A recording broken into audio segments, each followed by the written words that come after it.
Welcome to episode number 14, Pest Control Millionaire. Today's special guest is one of my really good friends, Chris Thacker, all the way from Canada. Chris runs a $6 million plus company. We're going to talk about all kinds of things today, from recruiting to personal goals to fitness goals and all kinds of stuff. I think I met Chris, 6-7 years ago now, maybe, somewhere in there? Has it been that long? Yeah, it's been was it the first conference that we met? Second conference? Second conference? Yeah, it's been a long time. I've seen you go through many phases of your life, from being just a little along in your last business to just exploding. So yeah, it's been a long time. But yeah, Chris is an absolute stud. Welcome to the podcast, Chris. Thanks for taking the time to spend with us today. I know you're a busy dude, so I don't want to take much of your time. So thanks for taking the hour to spend with us and dropping some really big nuggets on everyone listening. You know, the people that are listening are all from, brand new companies just starting out, 19 years old, to, $10 million plus companies that I know of already that are listening to the podcast that have been, asking us questions, telling us who to talk to and things like that. So if you have any recommendations, maybe after the podcast, we can talk about that, of someone that maybe is doing big things in your market, other people that that would like to jump on and teach us some stuff would be cool too. So thanks for being here. And I'm happy to have you. Happy to be here. Sweet. So let's get this thing rolling. So Chris, let's start out. Tell us how you got into the industry. What you were doing. After high school. You've been in this game for a long time too. Why don't you just kind of walk us through what that looked like, if you can remember that far back? Yeah, well, I've been doing it more than half my life now. I started when I was 12. I think I was in grade 8, and I just went out and started shoveling my neighbor's walkways, and I came home with, I think, $80. And this was 16, 17 years ago. And I came up with that. I was pretty pumped. I was like, all my friends were working at McDonald's or starting. Well, I guess not at that point, they weren't working at McDonald's, but I was going out, and I got that kind of entrepreneurial bug doing that. And kind of that summer, I then bought a lawnmower, and I literally just pushed it around downtown Toronto and was built up a lawn mowing route and did that for a couple of years. I had my dad and my mom and my grandma used to drive me around. They'd take me from one neighborhood at one evening, drop me at another neighborhood another evening. And so I still have those early memories of folding a lawnmower into the back of a Chrysler Sebring and being dropped off to go mow lawns. And so I basically started from there and slowly built up roots. And by the time I was turning about 16 or so, I almost quit. I was because I was having to be dropped around in all these different neighborhoods.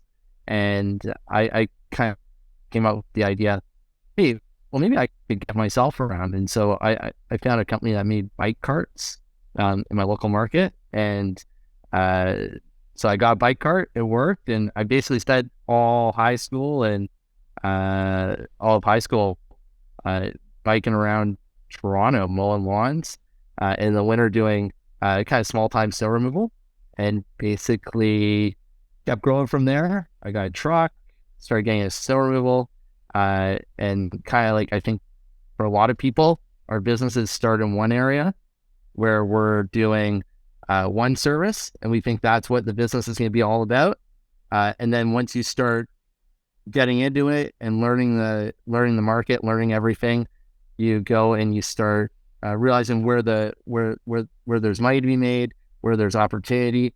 And for us, that actually ended up being snow removal. And right now, snow removal is about 75% of our revenue right now. So two things compared to summer services. One thing, tell everyone how old you are, or young, I should say. I turned 29 next week, so I'm 28 right now. You're 28 years old, running a $6 million company. You've been running a multi-million-dollar business since you were young 20, right? I remember. Oh, yeah. When was that? I think the year we crossed 7 million. Yeah, it was 5-6 years ago. It was a while back, yeah. And then let's dive a little bit deeper on the bike carts, because I know what a bike cart is, and you and I have talked about these a lot. But let's dive a little bit deeper into what a bike cart actually looks like. Yeah, so imagine you have a bicycle, and then behind the bicycle, you have a cart that's maybe I want to say it's maybe like I gotta use inches because it's mostly in American. Right? Maybe 40 inches wide by 5 feet or so, and you can load a 21-inch lawnmower in there. You can load a string trimmer, an edger, blower, and basically I was pedaling around just on a manual bike. And actually nowadays this summer, I think we ran 6 or 7 bike cart crews. Now we give them e-bikes. Now, not so much pedaling, but a little bit. No. Just get them started. And they're all electric. Yeah, it's just like rip and go. It's kind of crazy. I was like, I wish I had this when I was starting out. So I know why, but why did you go to the e-bike model? Like, kind of tell us like what downtown looks like and the reason that you decided just e-bikes would be better than, truck and trailer. Well, originally when I started out, I wasn't able to drive. So I had to come up with some other way to get around. But the reason we do it now still is because we operate in a very urban market. Like we're right downtown Toronto. Think like our average lawn sizes are under 1,000 square feet turf area. So we're trying to get into these tight properties. And a lot of time, if we send trucks there, trucks are circling the block looking for parking. You're getting parking tickets. You park in a one wrong spot, that's a $150 ticket. Let's take away your profit for the day. So we've just found that it's a way better solution. Also on the employee side, it's great. We're able to pay a lot more money to our guys that do the bike trailer program.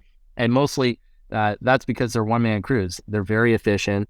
And we also have noticed that being in an urban market, a lot of people don't have driver's licenses. And so what ends up happening on a lot of landscape crews, and I'm sure if anybody listening has ever worked a job other than working for themselves, they might have encountered this, but what ends up happening is these really good, experienced people that have been in the industry for a long time, they know what they're doing, they're efficient. There's kind of this ceiling you hit because if you're a crew member and you don't have a driver's license, you typically can't be a crew leader and not drive. And I don't know, for whatever reason, people don't or can't get driver's licenses.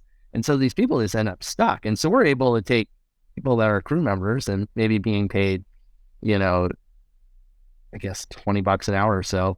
And we're able to bring them a lot closer to 30 and make them kind of more like a crew leader instead of a crew member. Yeah, because if you think about it, you're not paying fuel on a truck. You're not paying insurance on a truck. You have very little overhead other than the equipment that they're pulling behind them. So, all that extra money just goes right towards the employee.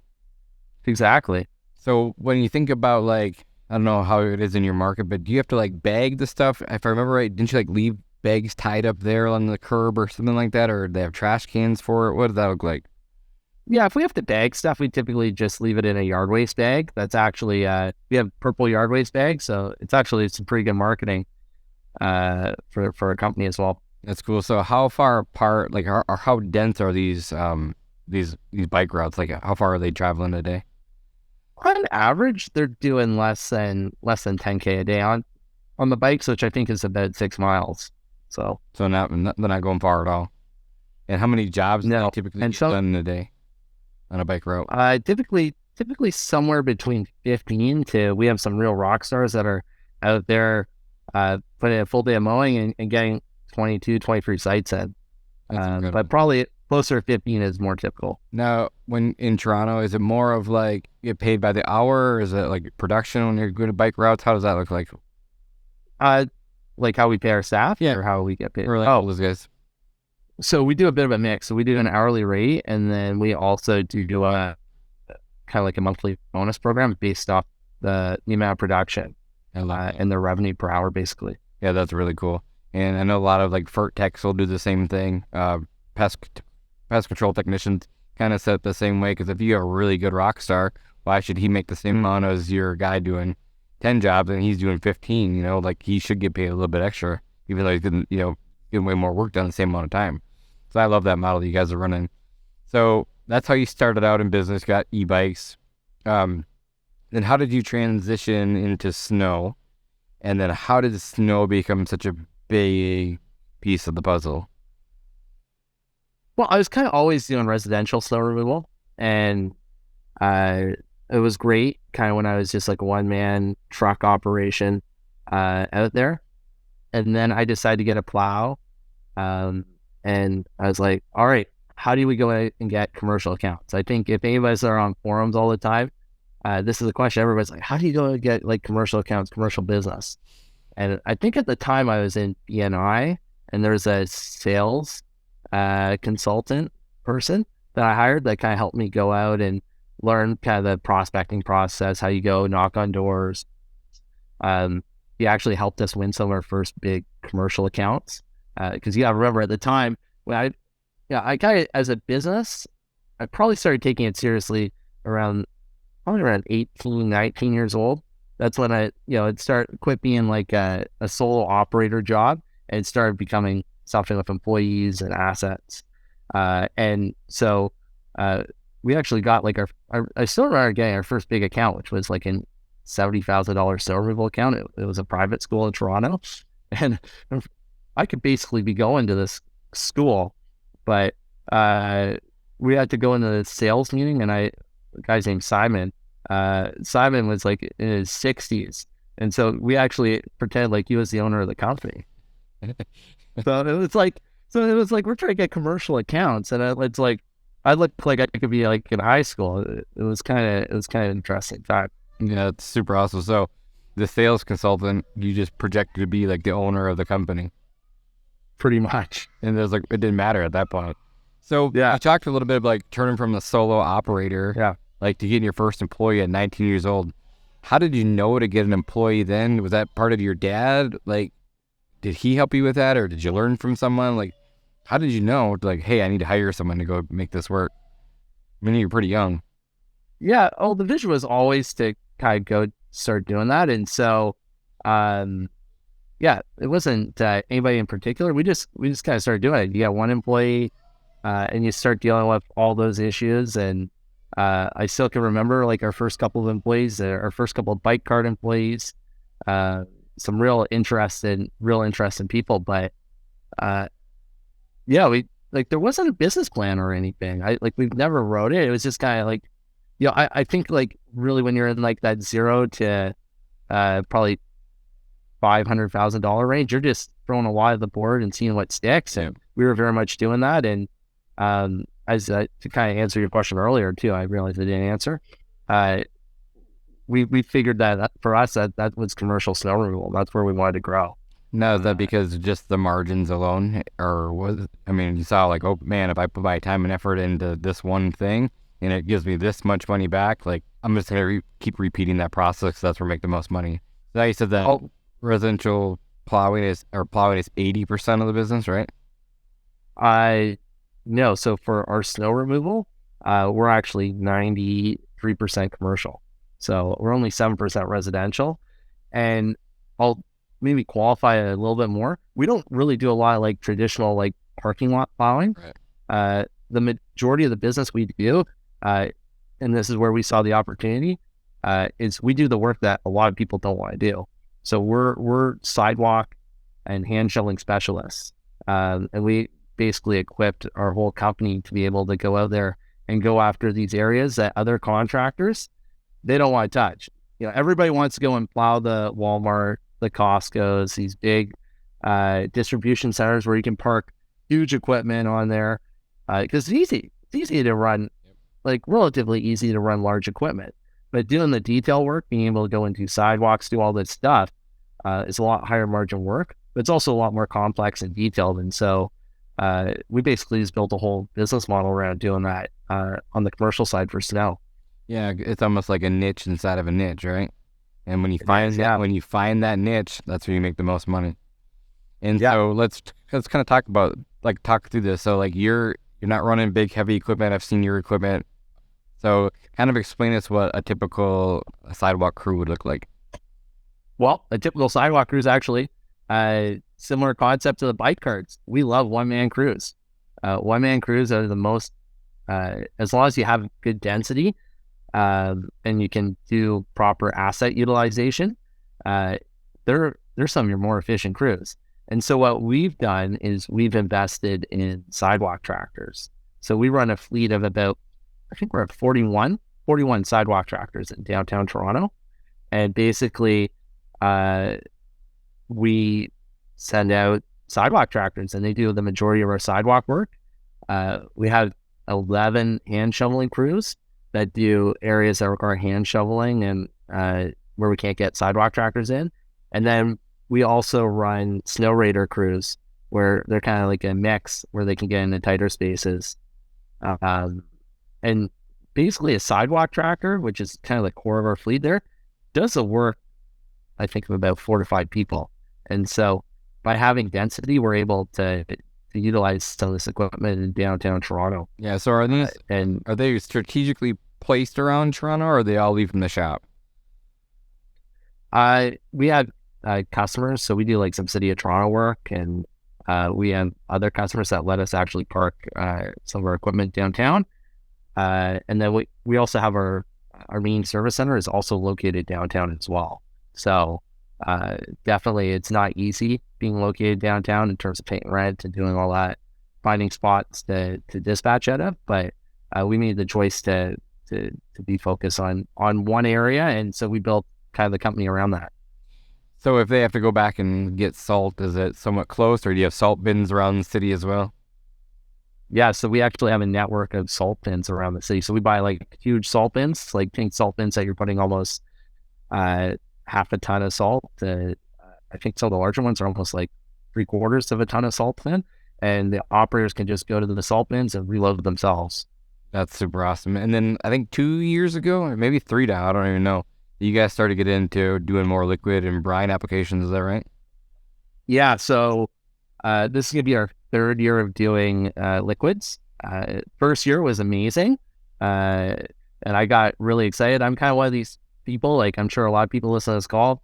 I'm very high, a very high quick start. I like to do things, like to jump in with 2 feet, sometimes burn the bridges. And so year 1 was so great. We were doing just brine on parking lots. We're like, hey, let's try and roll this out across the whole company. So we actually switched like 8 sidewalk tractors over to brine. We switched all of our parking lot treatment vehicles over to brine. I think we had 1 salter. And I guess kind of what we've learned is that brine is amazing when it's used properly, but there's also places for granular material. And so we've kind of had to build that flexibility into our system. So we kind of I'd say we got a little punch in the face last year because we were trying to do all liquid.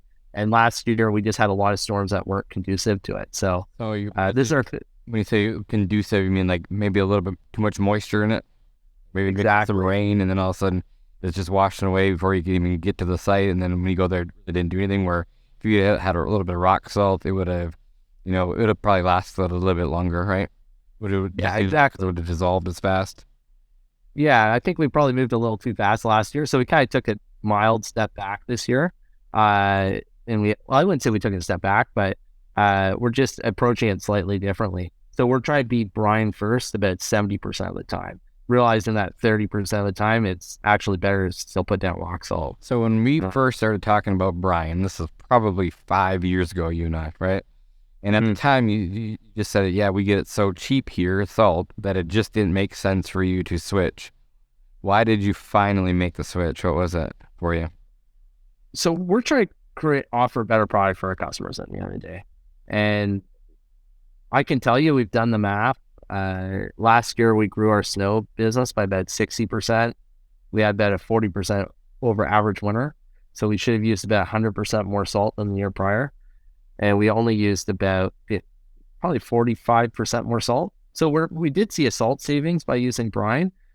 However, the equipment is a lot more expensive for applying it. You take a look at some of the sprayers that you have to purchase. You're talking, at least in Canadian terms, $20,000 for a brine sprayer. You're talking about making brine. You talk about all these other costs. And you look at a salter is $10,000. Yeah. So I think it kind of balances itself out. Now, I'm sure at a certain point it will become cheaper for us, but I'll tell you what we're seeing is a lot of our customers like the advantage of not having rock salt. So being in a very urban environment, You gotta imagine, like I myself, I live in a 20-story condo building. Everybody has dogs. Everybody's wearing nice shoes. People don't want to go outside and step in all the wasted salt right around property. And so the ability to deliver a lot cleaner of a property for our customers is something that I think we're going to be able to sell value on in the upcoming years. We only have a couple of customers that we sold specifically on Brine so far, but I see it as something that's going to be a bit more of a premium service offering and something that's going to set us apart from some of our competitors who, quite frankly, like they just go out and like before the snowstorm even happens, they almost lay like a 1/4 inch of salt across the whole property. And, that's one way to do it, but, it's not necessarily the best way for the customer in terms of cleanliness, and it's bad for the environment. We all live near lakes. I'm not a tree hugger or anything, but all this, that salt ends up somewhere, right? Yeah. So. And then they're also not tracking it all into their buildings. Like, so the cleaners probably like a little bit better. The carpet guys are probably liking a little bit better just because you're not tracking it all back into the building. Forget that. Those are cheap people that pay to clean up salt.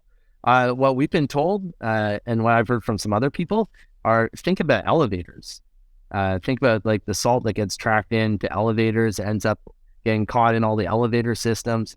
And that causes quite a few elevators break. Think of what it costs to bring out an elevator technician or having an elevator down.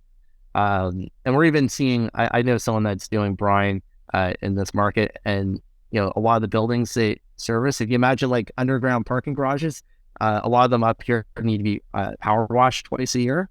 And a lot of his clients are finding that now that they've switched to all liquid, that they only have to do it once a year. And so there's all these, I think it's going to be more of a value sell, and it's going to allow us to offer a more premium product for our customers. It's also a lot easier to train somebody to spray brine than to train someone to spread salt. Just because it's more automated? Pretty much, yeah. You're like, hey, I'm going to put down this much per acre, versus when you send someone out in a salt truck, it's like roll down the windows and, do what you think and listen to where the salt's scattered. You're laughing. You know exactly what I'm talking about, right? You're like, roll it down. Is it hitting underneath the cars? It's very much like a feel good. And it gives you more cost control too, because if you think about it, like, and this is so, not any disrespect to any of our staff out there, but, at the end of the day, you're putting, somebody who's potentially never, let's face it, most of us, we're dealing with workforces that kind of come and go a little bit. And so we're dealing with people that don't have a ton of training all the time, and they're going out there and spreading potentially $2,500 to $3,000 worth of salt in the evening with minimal training, and they're making those cost decisions, right? Versus with brine, you're kind of lowering that risk. So, yeah, and it just brings us back to the days of spreading salt, and just like you said, going out there and just put a full send, and all of a sudden it's just going by cars, and you hear the salt smack in the back of cars. Like, you should dial this thing back a little bit. So exactly, you brought up a really good point, though. You were talking about workforces that everyone's struggling, and this is one of the talking points that I want to talk to you about anyway, is recruiting. Like, so majority of your business is in the winter months. And so, you have to really staff up. And I know that you hired a full-time recruiter, but I'm sure you do more than that. So kind of talk us to like how you go from, a set of number of employees and scaling up to, I don't know how many, but you said at least 40 tractors. So there's 41 tractors plus all the snow raiders and shoveling crews. So you probably close to 100 guys, I'd imagine, in a snowstorm. Pretty close. We're actually just planning out. We're expecting a storm on Thursday, and we have about 90 people out in the field, just in the field operating equipment or shovelers. So it's a lot of people out there. So yeah, during COVID, so back in like August 2020, I kind of took advantage of the fact that there's a lot of, I think a lot of people trying getting laid off in HR. There also was a lot of kind of like government support where they were like, hey, hire people. And I was like, you know what? Let's lean into this. Let's try and like use this as an opportunity to grow. And so I had this idea to bring in an HR person for a while, and I kind of pulled the trigger then. And we hired someone on our team. Their name's Saf, and they've been on the team now just over 2 years, 2.5 years. And they basically do all of our recruiting, all of our employee relations. They do health and safety. They kind of manage this HR function. And I think I didn't appreciate how big of a function the HR function in a business was until we actually brought Seth on board. Because until you have an HR person, it's kind of like being done de facto by managers. But there's a lot of HR liability out there. You don't want to be making poor HR decisions. And having someone there that's qualified is great. But what Seth's job has ultimately become is probably about 70% recruiting and kind of running the recruiting cycle. And for the most part, we're posting Facebook ads, Indeed ads, all that type of stuff. And we're just running them through our process. And so what we actually do in the wintertime is we actually hire a HR co-op student. So we could take someone that's, their fourth year of business school. They're looking for experience, and they kind of become Seth's assistant, and they help them basically do the phone screening, getting offers out, getting paperwork completed, because it is kind of this big surge every year. And so that's kind of how we've been tackling it. So is he out there generating his own leads, like shoulder tapping at gas stations and things like that? No, not quite. So just all through ads that you're probably spending just as much money on marketing spend and ad spend for new employees. Yeah, last year we spent more on marketing for staff than we did for customers. Absolutely. Yeah, I think customers are actually easier to get these days than the employees are. It's starting to switch a little. That's what I'm starting to see. We actually had a lot better of a time staffing up for this winter than we did last year. But you guys run a really, really cool system, and I don't know if it's for every employee, but I know like your main employees, you guarantee them hours. So all the new guys that are coming in, are they guaranteed hours as well? So we have a couple of different pay models that we offer depending on basically when people sign up. So we have year-round staff that are on guaranteed hours of some sort. And then we have other operators where they basically a standby amount. So say, I think it's like $225 a week plus an hourly rate whenever they work. And then we have other people that work for us and they just get a very high hourly rate. So it's different models for different people, and you kind of want to have a bit of a diversified mix. So let's just think about this. So you're getting ready for a snowstorm. You have 90 people coming into work. Let's be honest, not all 90 people are going to show up. So I'm assuming you have some sort of... Hey, that's some bad mental attitude there. They're all going to show up. Positive. Hey, come on. On a good day, they will all show up. Like, I would say 1 out of 10 days, they're all going to show up. But I'm assuming that you have a strategy to have a backup. What does that kind of look like? Yeah. So within that 90 people, that we're probably at about 80% capacity with that 90 people. And so ultimately what ends up happening if someone doesn't show up for their route or we just move stuff around. So you have 90 people to try to wake up at 2 a.m., right? Yep. So how do you guys, what's your strategy between, are they getting automated text messages, automated phone calls? Kind of walk us through the process of getting them, well, hey, we know there's a storm coming. Mm-hmm. And hey, the storm's going to be here tomorrow. And then getting them into the office. What does that look like? Are they coming to the office? They go right to the equipment? Like, how do you know? They're going to the equipment. Okay, cool. So if they're either coming so we have a service center, we have another yard in the west end, and then we have our multiple dispatch points. So basically the way it works is we just post a schedule in a WhatsApp group, and they have to just hit like back. I'm sure there's different systems where you got texts and all that, but we found that works best for us. And then we have reproduction managers that basically run the storm. So we'll have 2 that kind of start it, and they kind of manage, if you imagine you got 90 people, they kind of take 45-ish each. And keep in mind, not 45 sounds like a lot, but a lot of them are kind of just like shovelers. So they're probably managing about 20-ish crews per. And then we have another production manager that comes in at the end and closes out the storm. Kind of deals with all the wrap up, bringing out people for, inevitable reworks. Like, hey, we're doing almost 800, 900 properties this year. So inevitably, you end up with like a missed door here, or you have some, you're going to have some issues. And so they deal with bringing in people for that as well. So on a typical storm, is there set hours that they work? Like they can only work 8 hours, they can only work 10, 12 hours, or do they work until the storm's done? Maybe we should talk about it. Just word it tactfully. Yeah. Let's face it. It's an emergency service that we offer. And so, and our customers expect a lot from us. And so snow is a long hours job, especially, we do a lot of sites where we kind of have to do continuous service. So I mentioned we do some City of Toronto stuff, and quite literally, we're like first responders for first responders. Like we clear 14 EMS stations in Toronto, and so we have to keep those ambulance stations clear of snow.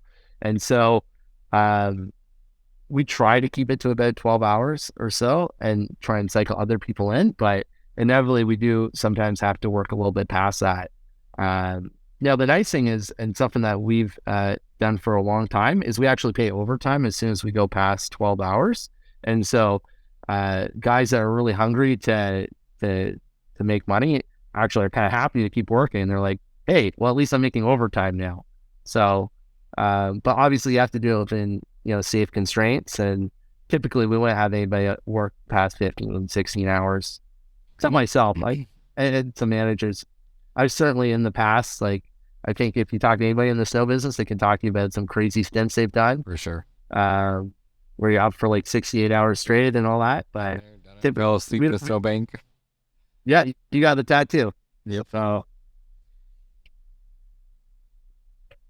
yeah, so from there, do you have different start times? Because different storms happen just whenever. So do you have specific, say, start times? Like, hey, this storm's at 2 o'clock. This storm's gonna be at 4 o'clock. We have a day shift, a night shift, or is it just whenever it snows they head out there? How does that look like? Is there triggers as well involved? So we have different crews that start at different times, but it's not quite like we have a day and a night shift. It's not quite that sophisticated. About 30, probably about 70% of the crews kind of start as a bit of a mass start. So within maybe an hour or two of each other, because we're kind of staggering them just so we don't have so much traffic at the service center or at our other yard. But our other crews, we have some people that will kind of start really early, because we have some sites that are I know zero tolerance gets thrown around a lot, but we have sites that are actually zero tolerance. We do the major train station in Toronto, and we're basically there before the snow starts, putting down salt. And we're just, I think we rarely plow snow there because we're just salting it, because there's 100,000 people that go in and outside that building every day. And so we have sites like that. And then we have people that come in after that mass start that will kind of pick up the tail end of things. So think salt trucks that go in after loaders have cleared sites. So stuff like that. Yep. So a couple of years ago, you also taught me kind of the plow me first, plow me last. Do you guys still run that model? Yeah, we absolutely. I think that this is a major untapped revenue category for a lot of people in the snow business, whether you're doing residential or commercial, but it's selling kind of priority windows. Because let's face it, everybody wants you to clear their property by 7 a.m. Whether that's a residential customer or a commercial property. But let's also face it, snow removal is an extremely expensive service to provide. Everybody wants that. You got to kind of got to apportion it and see who wants to pay for that. So we offer 2 different service levels on the commercial side of things. So people that want to pay a bit of a lesser amount, we're like, hey, we won't be there until, we guarantee we'll have it done by 10. We're not going to guarantee we're going to have it done by 7. And that gives us an opportunity to make what I call scheduling profit, because it doesn't really cost you a lot more to service someone, in a certain order, at least the way we do it, because we have pretty good density. Yes, you're doing a little bit of backtracking sometimes, but you're able to make some extra margin points on that. And same thing on the residential side of things. So we actually offer within 3 hours of a snowfall, I think, 8 hours and 12 hours. And a quick story on that, when I started doing that, I took the pricing we were offering. So say we were doing driveway, this is years ago, but say we were doing a driveway for $750. I was like, I got fed up with the residential snow removal game. I'm like, let's go and try and make some money at this. And so I said, all right, our basic package is going to become the 12 hours. So what's going to be $750 was going to become the 12 hours. And then I was like, we'll call that plow me last, because we want to set the right expectation. Or and like, if customers call you on 12 hours, it's like, well, you're not last yet. Like, it's like, hey, like, this is the economy package. And then we came up with an 8-hour, which we call regular. I think that's about 40% more. And then we have a priority, which is 3 hours. And that is, that's almost twice the price, I think, of the economy package there. So really, you're just able to make some scheduling profit and kind of force customers to sort themselves, to kind of sort their expectations, be like, hey, if you want to have this higher expectation, that's great, but you're gonna have to pay for that. Like, that's higher expectation doesn't come for free. That's fire right there. I think any business can probably run a model like that of some sort. So it doesn't matter if you're either in snow or lawn care or landscaping or pest control, whatever that looks like. I think that's super solid advice. You brought up a good point in there about finances, and your dad was an instrumental part of the business from the very beginning, and then he actually ended up becoming your CFO, correct? He's been with you since almost day one?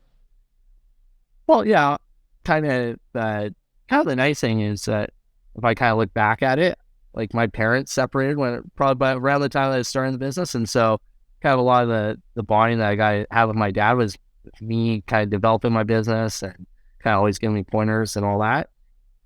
And so, yeah, he's kind of been helping me, giving advice as a lot of people do in our lives. And it finally came to the point where it made sense to bring him on full time.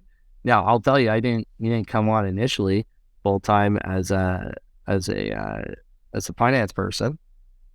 I think we all kind of make mistakes in business, and so we're like, you really wanted to come on board. I really wanted him to come on board, but we didn't quite have a seat for that at the time. We needed an operations manager. And so he actually came on initially as like an operations manager and a finance person, which ended up being just way too big of a role to be done properly. And so he eventually got moved to just doing the finance side of things. And it's going real well right now. I can imagine having my dad being my operations manager, me trying to run the company. I feel like we kind of put butt heads here and there. Did you run into that? Oh, absolutely. Absolutely. There's a lot that goes on, I think, when you have family involved in your business. I think it's, at the end of the day, a positive, but let's face it, when you've got your family working for you, that's going to be, when you go to Christmas, what are you going to be talking about, right? Because most of us spend all of our lives at work. Our family think about it, when you're at the dinner table, they're talking about their work. And so it's very easy for family stuff to kind of become very company dominated. So I think that's the one downside. But on the other side, I think that it's hard for anybody to really care more than family. And especially, I think, in some sensitive roles like finance, I think it's helpful. I can't tell you how many, business owners I know of that have had, you put someone in that finance seat, and, not saying that this happens all the time, that they have like their secretary or someone's doing their books and they're not paying attention, and they end up getting money stolen or weird stuff happening. And so it's good. Sometimes it's good to have, not saying you can't trust people, but sometimes it's helpful when you're trying to grow a fast growing business and it's hard to have all the right controls on there, to have family in some of those roles. Yeah, super awesome. So now it's 2022 going on 2023, and we talked a little bit about this before the podcast, but the whole purple rentals, like, I started seeing that coming through. I don't know, maybe a month or two ago, I started noticing, like, what's Chris up to now? We hadn't talked in a bit. I think you've been stuck over in Canada for way too long. I think we finally started you back. And so let's, we can talk about COVID if you want to, and being stuck in Toronto for 2 years, and we weren't able to see you for a long time. But let's talk about the purple rentals thing. Like tell me a little about like why you guys started doing that. I was like, what does he do? Is he like selling equipment? Is he buying equipment? And then I kind of know now, but walk us through that. It's super awesome. Yeah, well, I'll kind of just give you the high level view. So being in the snow business, it's very capital intensive. So we've kind of learned that it takes about $1 million in equipment to do $1 million in snow removal. That's kind of the ratio that we found. It doesn't hold in every category, but it's about that approximately. And so I've kind of slowly learned that there's multiple games in business. We have the primary game where we're just selling goods and services to our customers. And that's kind of the first game of business. And then I've learned that there's another level of business, at least in kind of what we're doing, which is kind of the buying and selling of equipment. We have almost 25 rated vehicles on the road. We've got 41 sidewalk tractors. We've got 7 cat loaders, 5 Isuzus, all this stuff. It's a lot of equipment, and there's money to be made in kind of the buying, selling, flipping of stuff. And so we actually have another company that owns our equipment, leases it back to the operating company. And so we're looking at basically adding other customers for that leasing company. And the main reason being just to, basically sell it, or either sell or rent equipment that we're not currently needing to use, kind of dictated on market conditions. So yeah, right now we're trying to rent some extra sidewalk tractors that we have. The market doesn't quite make sense to sell them, so we're trying to rent them instead. And then we're also trying to rent our loaders in the summertime, for example. So we have 7 loaders. We use them for snow removal, and then they just sit there all summer. And so it's kind of like wasted value in a certain sense. So we're trying to capture that value. Now, did you start that last year, or was that the 2022 thing? Or is that... No, we just started that in October. Oh, so I'm not wrong when I started seeing the posts then. Exactly. So you'll be seeing some more soon. So yeah, I was paying attention, Chris. Yeah, Chris, you're just a super smart kid, and I've been impressed with you since the day I met you. But when I look at Chris 2022, which you probably look at me the same way, it's not the Chris that I met 7 years ago. I mean, no. I mean, you're always smart, but I mean, you talk different. Well, your accent's still the same. You look different. I don't know what you're talking about. You look way different. I mean, your business is doing amazing things. But the biggest thing to me when I talk to you is the transformation you made on the fitness side. And I'm a fitness guy. You're a fitness guy now. And I mean, you made a huge transformation. I look at your old pictures, and I was going through my biggest badass stuff, and I was like, God, I don't even remember him looking like that. And you look so good. And we have not talked about fitness on the podcast at all, so I figured it'd be a great time to bring it up. How did that get started? Where did that come from? So I've got to say, I think I've had between where I was at 20 and where I am now at almost 29 here, I probably had about a 1080 degree turn in mindset. My mindset has just shifted around so many times. And I think kind of like you, and we've talked about this, where you started going to conferences and being you're hey, I'm not the youngest guy here anymore. And you really want to do something big. For me, kind of the thing that I was picking up is that all of our successful friends and people that are doing well take fitness seriously. And I think it comes down to the idea that what you do in one area of your life is what you do in all areas of your life. I love that. And so if you're sloppy with your fitness, you're going to be sloppy with your business. If you're sloppy in your personal relationships, you're going to be sloppy in all areas. So you can't just excel and succeed in one area. And I think when I was a lot younger, and my mother points this out to me, it's hey, I just want to grow a business. I don't want to care about what I put in my mouth or working out. I just want to grow, right? And, the kind of learning that I at least learned from going to conferences and meeting people is that everybody's in shape and they take care of themselves so they can take care of the company. So probably it's been 5 years now since I've had a beer. I still drink, but I just don't drink beer. And I basically 5 years ago, I gave up beer and sugar, and I was almost 290 pounds. And, today I'm 203 and working out. And, I'm not as jacked as Jonas here. Jonas is a beast going to, you work out every day, but I just consistently work out 3 days a week. I've been doing that for 4 years now with a personal trainer. It costs me $800 a month, but, it's the best money I spend. I'm out there, definitely increasing my muscle sizes. I do a DEXA scan. I just got to the lowest body fat that I've ever been since I started doing DEXA scans. And so, it's just consistently watching what I'm putting in my mouth. And, there's no part of me that ever wants to go back to where I was before. Yeah. It's just a totally different confidence and swagger that you get when you get, when you get in shape, and definitely it gives me a lot more energy to go out and accomplish the goals in the business. Yeah, I love that story. And like I said, I got to personally watch it. But so you've gone 5 years without any sugar? I've had sugar. Sorry.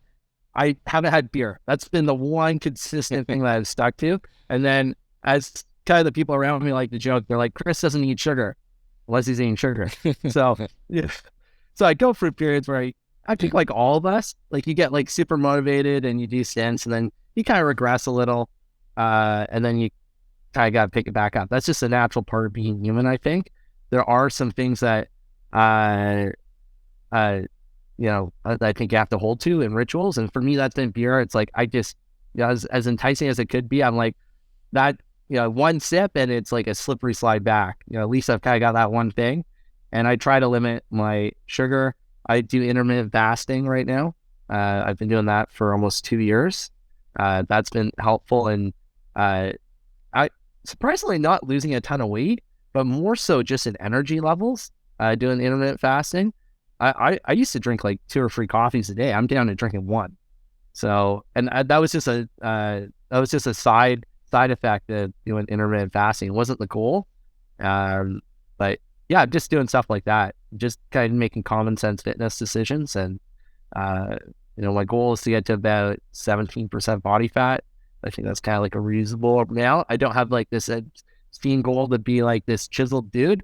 I just want to be in good health. I want to go and, I think a lot of people, you work really hard, you get out of shape, and then you're like 60, you're retired, you sell your business, and then what are you going to do? I really want to, I want to have some fun as I'm growing the business. I want to do all that stuff while I'm young. I don't want to wait till I'm in my 60s, and by the time I get there, I want to still be in good shape. So yeah, and it takes a lot of hard work and it takes a lot of dedication. And when I bring up dedication, I mean, let's face it, your gyms were shut down for 2 years, right? You couldn't go to almost. It was like, yeah, you couldn't go to a gym. So what did I see? I seen you and your physical trainer outside working in the park, like doing jumpy jacks and whatever you guys were doing and running. But you guys, like, you stuck with it, and that's impressive for anyone. It's all about momentum, right? Uh-huh. So even like last week, my personal trainer took a rare week off, and he gave me a condo workout. And I really don't like doing condo. I don't really like working out by myself. I really like working out. And most of his customers just took the week off. I'm like, no, I need to work out. I want to keep that momentum going, keep that ritual, because you don't want to slip back into it. But yeah, we were doing some crazy stuff during COVID. We were out there and like we had like some minus 20 days that we were doing some park workouts, and we were doing like, what you can. Like you can't bring like all the gym gear out there, but he had I think up to like a 55-pound dumbbell. So we were doing what you can. We were like lifting the park bench up with him sitting on it, like, just doing what you can. And I didn't gain any muscle, but I also really didn't lose a ton. And then it was easy to kind of keep that momentum going when stuff did open. Because let's face it, just like in our businesses, shit's gonna happen. You can't let it sidetrack what you're looking to accomplish. Yeah, that's awesome. Is there a specific person in your life that helped transform your mindset, your vision, your work ethic? Is there that one person that you can think of that really made a huge impact on your life? There's definitely certain people, and like you're the average of the 25 or so people you spend the most time with.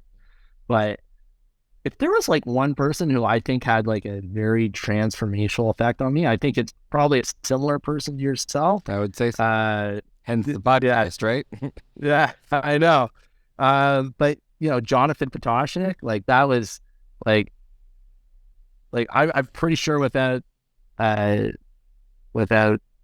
of like some of the ideas he had in his like lawn care millionaire channel, on YouTube, and then being in the mastermind group and all that stuff, like no doubt my business would not be where it's at today. It's like all that stuff was very transformational business knowledge. And for me, I'm not sure if you know this, but I actually did a year of university. I went to business school, and I actually dropped out to join the academy. And so instead of getting kind of like the traditional business school education, my business education was from Jonathan and yourself and everybody else in the group doing that mastermind. And that's kind of where I learned all my business skills from. Yeah. How did you find that? I went to the first, I don't know how much time we have, but the first conference, Service Autopilot conference, they basically did this thing where it was like a last, Yeah. they were like, it was at the end, the conference at the end, and they're like, hey, one more thing. And they were pulling like their own Apple moment.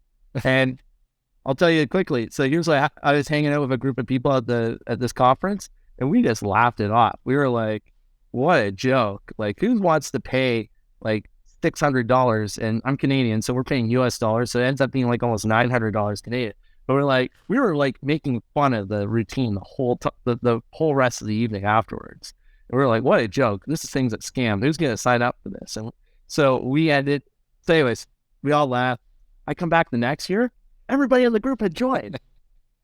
I was like, oh man. And then they did the biggest badass competition video. And I was like, holy smokes, these guys are actually smart. They know what they're doing. And I'm a big believer that you should be careful who you get your advice from, and only take advice from people you want to emulate. The way they were marketing Academy, I'm like, that's who you want to learn from. And so I joined, did like the basic level for a few years, and then I upgraded to the elite. And it was like, for me, that's where I got all my business knowledge from. It's where most of my friends are. It was just a great group. And I think lots of us have almost 10x'd our businesses from where they were at to where they are today. And I don't think that you can't, I don't think you can discount the effect that group had on everybody. I couldn't agree more. And he was a great influence, more than just business, to like personal lives. Like, look at the way you transformed yourself. Same with me, quit drinking and got into good shape and turned my business around. So just finding that coach that's been there and done it, they can save you so much time, and more than just that, they can save your business and save your life. So to the people that are out there that don't know if they should pull the trigger on a coach, or can't afford it at the time, I always tell those people, like, you can't afford not to. Like that $600 a week made you millions of dollars a year. Yeah. And it's one of those, again, I got two thoughts on this. It's, number one, you want to be a group where you're paying money, because it makes sure that everybody's serious. But also be careful where you're getting that from. That's a lot of head trash. I'll tell you, when I first joined Academy, I had people that around me, like in my personal life, that thought I was nuts. Like, why are you spending like $900 a month on this thing? But why the hell am I listening to them? They're not business owners, And I think what I learned from the group is that being a business owner is a very kind of lonely space. Yes, there's lots of people in our lives that might be business owners, but they're not really business owners. They're people that are like self-employed. There's very few people out there that are running a company with, 10, 20, 25 employees with real assets, real risks, real liabilities. And it's such a small segment of the population. You really got to kind of find your tribe to kind of get that, I don't want to say like support, but almost support, I guess, but also just like a sense of community, and be able to go and discuss things, because there's very few people you can talk about business with that are going to be able to appreciate it the same way that we do. Yeah. And you will know this too, but anytime you have an issue in your business, like you could literally pick up your phone and call anyone that was in our group. They're going to answer the phone. If they don't, they're going to call you right back and help you through it. Like that Exactly. support alone. And we're not even in the group no more.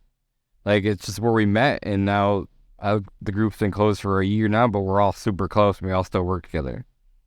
It's invaluable.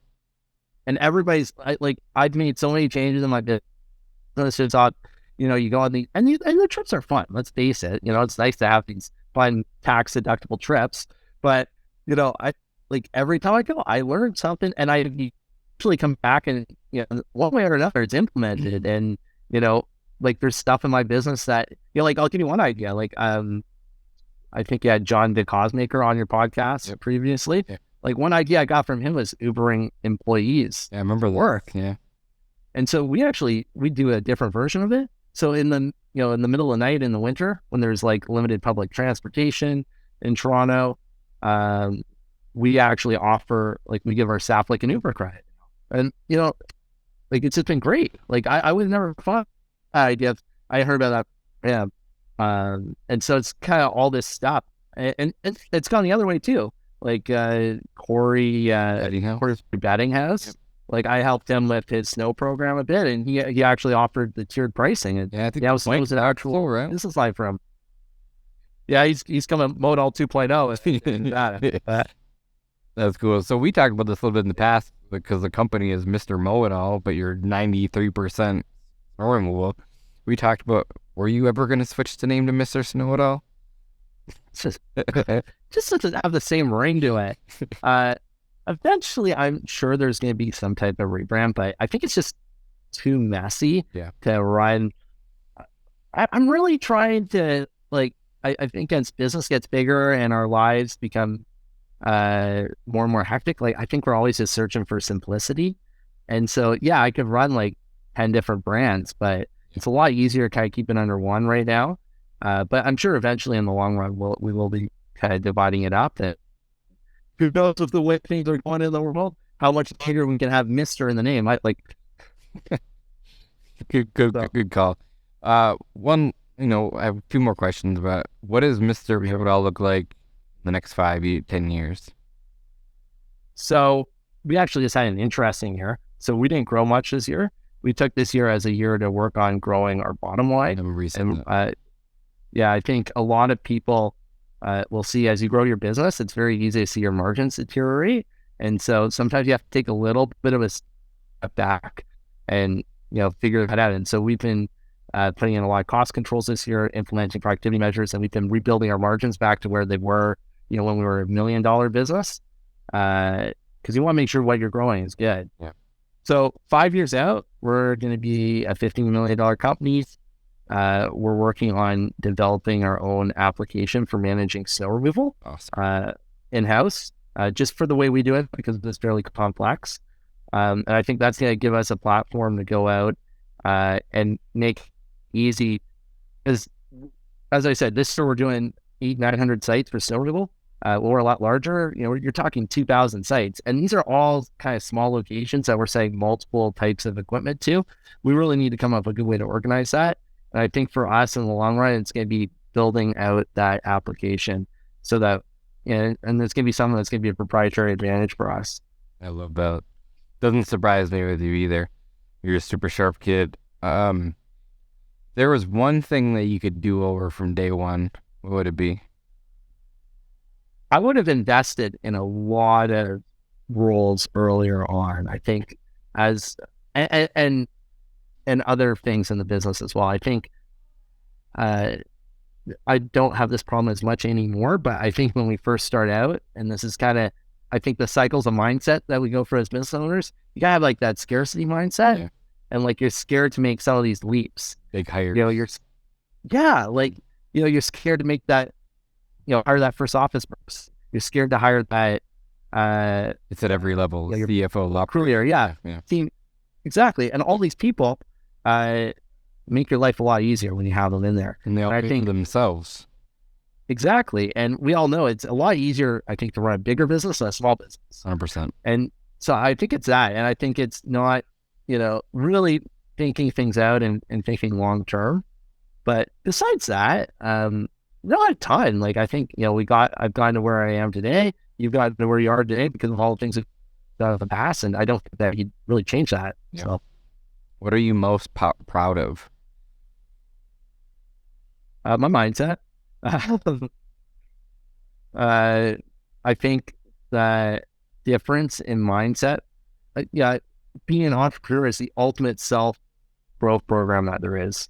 And I think being able to do it from a young age, really young age, to still, I guess, a young age, I've just seen my mindset shift so many times, and just the way that I think about things, I think about the world. I think that's I think that's kind of what I'm most proud of. And, obviously I'm also proud of like my team and stuff, like, like they do a killer job, but personally it would be mindset.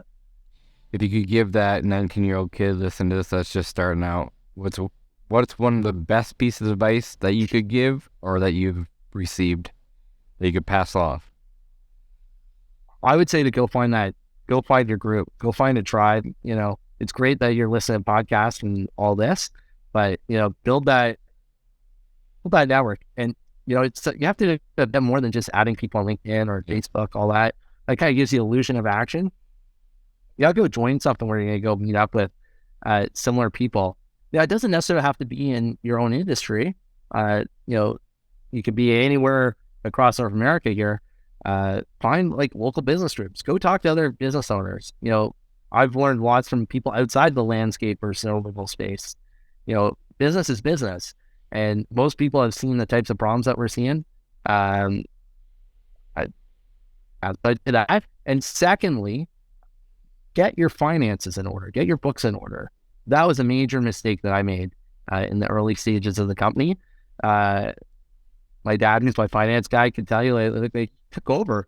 I literally had garbage bags filled with receipts, and it was such a mess. And, the tens of thousands of dollars in penalties and fines that I paid for filing things late. It took forever to get things all filed up. Yeah, and, now we're at the point where we get like monthly numbers. You get our monthly income statement, monthly balance sheet, all that stuff. And so it's a lot easier when you have that and then continue to grow the business, because you want to, if you want to go finance new equipment, you do all that. The people who finance you stuff are going to want to see proper books. And so if you don't have that, it's going to be a problem. And you'd be surprised how many people do not have their books and finances in order. Because I talk to like the people who lease us equipment, they're always now like, they're surprised. They're like, wow, your books are really, these are the best books I've ever seen. And then they tell us there's like stories of like $10-20 million companies that don't even have proper income statements. Like, I don't understand how that happens, but make sure if you can start at a earlier on in the business, taking care of that, it's going to set you up for that future success. And you can normally get a bookkeeper for not a ton of money a month. Yeah, so my CFO, he will actually help out other small companies too. So if whoever's listening to this has, wants to look into that, just check it out. You can just send us an email or drop us a comment on podcast. But he can help out too. Like, that's what we have him in here for, is to help out the smaller guys, get their books right from day one to make sure they're not making money. Because like what you just said at the beginning, I lost so much money. Like, if I had just got that person, my finances right from day one, I'd have constantly been making money. But for the first 5 years, I lost money because I didn't have my books in order. I didn't know. I was just driving by a lawn, and it looks like $50. So let's go mow that thing, So yeah, exactly. Solid advice, Chris. Appreciate it. Cool, man. Well, like I said, I don't want to cut you. I don't want to take up too much of your time. Like I said, it's going on an hour here, and I know you're super busy and you got a lot of things going on. Any more concerts coming up soon? Not any major concerts right now. I kind of just died with COVID. I saw a few things this summer, but just like more. I'm more of like a Canadian music fan. So I'm a big. I just saw a local Canadian band. I just saw them twice last week, but I don't have anything major. I'm going to Italy in May. That's exciting. That's how long are you going there for? 2 weeks. Do you think it's good to get away, a couple times a year? I think so, yeah. I think, I don't know, at least I enjoy traveling. I like disconnecting when you can. Yeah, I can't really do it too much in the winter, because even though like I'm not directly involved in operations, I still end up getting, like, it's hard when you have 90 people on the road. Like, that's hard to get off your mind, especially, you're in the middle of the night running big equipment. Like, I got to tell you, like, my biggest fear as a business owner is someone getting hurt. Yeah. We do a lot of work on health and safety and that, but such a huge safety risk. I just can't, I find it hard to sleep. Like, when you got 90 people rolling around, it's, there's just a lot of responsibility that comes around with that. And so, Even if I'm not running the board and I do nothing, I'm kind of watching it. It's hard to, versus in the summer, it's a bit of a different story, but yeah, I do like our busy time is in the summer. We can't get away, and then you can go play, and then we're stuck. We can go away in the winter, and you're stuck in the winter. I think I'd rather be stuck. Yeah, I know. I just don't want to do snow removal. But yeah, no, like the last question that I really have, because we didn't really touch on it, is like insurance for snow removal, especially in Canada. Like, I mean, I think you said that a lot of people are just getting out of snow removal because they can't get insurance or can't afford insurance. Is that helping you, hurting you? It's kind of funny. I didn't go to it, but I heard there's a meeting like 2 years ago with our local landscape association. They were talking about how bad the insurance thing is and how it's forcing all these smaller operators to go out of business. And I wasn't there, but I heard that some of the larger players, there's like 4 or 5 larger guys that run larger snow removal operations there. They were kind of like grinning. Like, yeah, at the end of the day, it is helpful if you have less competitors, but you want to make sure that you're still able to get insured yourself. I think what's happening, at least in our market, is you can't just be a casual snow removal operator. They're just not writing policies for that anymore. You have to be like an actual company that's like has a dedicated focus on this, like us. We have almost 65 assets out there clearing snow. And so, they're obviously the way we approach snow removal, it's going to be a lot different than someone with like 1 or 2 trucks. And so, yeah, it is a hard market. We pay a tremendous amount of money for insurance. At least we get like some good Amex points. I think we do get to put it on the Amex, but it's a lot of money. It's like approaches like 4% of your snow revenue almost. But that's just the game of the business. And so, price it in, and we'll see what happens. There's a lot of good associations that have been doing a lot of lobbying to kind of help with some of the kind of frivolous slip and fall lawsuits. They've done some in my region, but I also know that they're doing a lot of work on that across the U.S.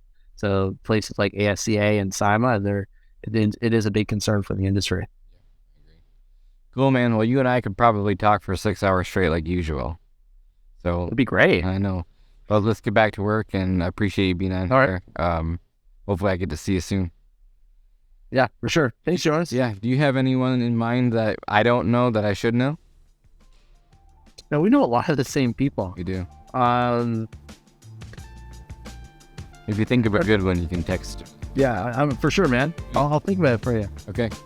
Well, again, thanks for being here, and you're a stud. Thanks for checking out another episode of the Pest Control Millionaire Podcast. If this was valuable to you, please leave us a review on iTunes or wherever you get your podcasts. It really makes a big difference for our growth. And if you do need any help growing your business, go ahead and check out pestcontrolmillionaire.com. We have lots of courses up there, from sales to operations. I have some courses there about producing short-form content. Plus, we have a mentorship program where you can get one-on-one business coaching from the Pest Control Millionaire himself. Thanks for listening, and we'll see you in the next one.